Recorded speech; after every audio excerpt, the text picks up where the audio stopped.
कैसा ससुराल दिया है, इतनी ठंड में अपनी बड़ी बहू को जमीन पर सुलाया जा रहा है इन बेवकूफ बूढ़ी वृद्धों वालों ने।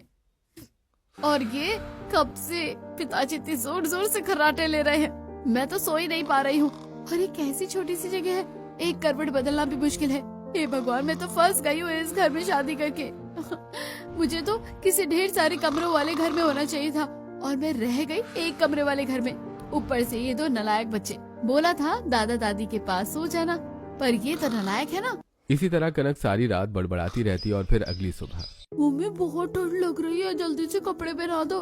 जेठानी जी बच्चों को रजाई से निकाल कर भेज रही हूँ, जल्दी से स्कूल के कपड़े पहनाकर तैयार कर दीजिए।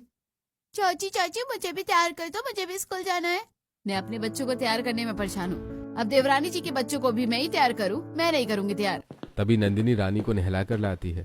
भाभी इतनी ठंड है, बच्चे ठंड से कांप रहे हैं, इन्हें नहलाकर मैं भी ठंड से कांपने लगी हूँ। और आपने अभी तक एक भी बच्चे को कपड़े नहीं पहनाए, जल्दी बच्चों को कपड़े पहनाइए, मैं इनके लिए नाश्ते की तैयारी करती हूँ। नंदिनी पास पड़े चूल्हे में लकड़ियाँ डालकर जलाने की कोशिश करने लगती है, जिससे थोड़ा धुआं निकलता है। जेठानी जी क्या कर रही हैं आप, बच्चों को कपड़े क्यों नहीं पहनाए हैं? जल्दी कपड़े पहनाइए, मैं भी गर्मा गर्म रोटी उतारने वाली हूँ। बच्चे कपड़े पहन के रोटी खाएंगे और तुरंत स्कूल के लिए चले जाएंगे। ये देवरानी जी आजकल कुछ ज्यादा ही कूदने लगी है, मुझे काम बता रही है, मुझे समझा रही है, मुझे क्या करना है क्या नहीं करना है। लगता है देवरानी जी को याद दिलाना पड़ेगा कि जेठानी कौन है। फिर कनक बच्चों को स्कूल यूनिफॉर्म पहनाती है और नंदिनी बच्चों को नाश्ता कराकर टिफिन बॉक्स देती है। चलो चलो बच्चों, जल्दी चलो, स्कूल जाना है। चलो चलो चलो। पायल सभी बच्चों को लेकर स्कूल जाने के लिए निकलती है और फिर रास्ते में रेलगाड़ी छुक छुक छुक, रेलगाड़ी छुक छुक छुक, बीच वाले स्टेशन बोले रुक रुक रुक रुक, रेलगाड़ी छुक छुक छुक। इसी तरह रेलगाड़ी खेलते हुए बच्चे स्कूल पहुंच जाते हैं और पायल घर वापस आने लगती है। ठंड का आखिरी महीना चल रहा है, फिर भी जरा सी भी ठंड कम नहीं हुई है। वो तो अच्छा हुआ बच्चों को रेलगाड़ी खिलाते हुए स्कूल पहुंचा दिया, वरना बेचारे कितना कांप रहे थे। पायल घर आ जाती है।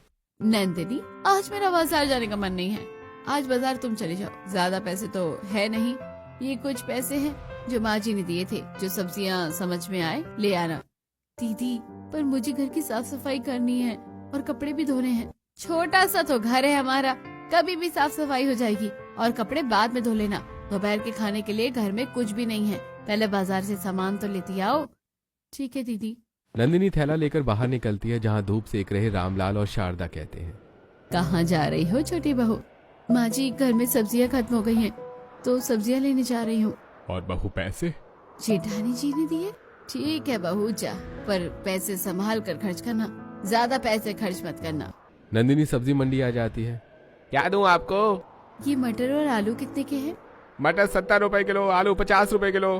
क्या भैया लूट मचा रखी है, सही रेट लगाओ, ज्यादा करके ले लूंगी। लगता है बड़ी ग्राहक है। अरे आप दिल की अच्छी लग रही हो, हम आपको 50 रुपए किलो मटर दे देंगे। लाओ फिर 2 पाव दे दो। आपने तो कहा था ज्यादा लूंगी। ये बहुत ज्यादा है, 1 हफ्ते चलेंगे। आपने 50 बोला था, जल्दी 2 पाव दे दीजिए। नंदिनी सब्जी वाले से कम दाम में सब्जी ले लेती है, जिसे देख पास खड़ी शर्मिला। अरे बेटी तू तो बड़ी ही समझदार निकली, वो सब्जी वाला सबसे गलत दाम दे रहा था, पर तुझसे गलत दाम नहीं ले पाया। गरीब घर की बहू हूं ना चाची, पैसे बचाने पड़ते हैं, जिसके लिए दिमाग लगाना पड़ता है। इसी तरह नंदिनी बार्गेनिंग करके सारा सामान खरीदती है और फिर अपने घर चली आती है। जेठानी जी मैं सब्जी लेकर आ गई हूँ।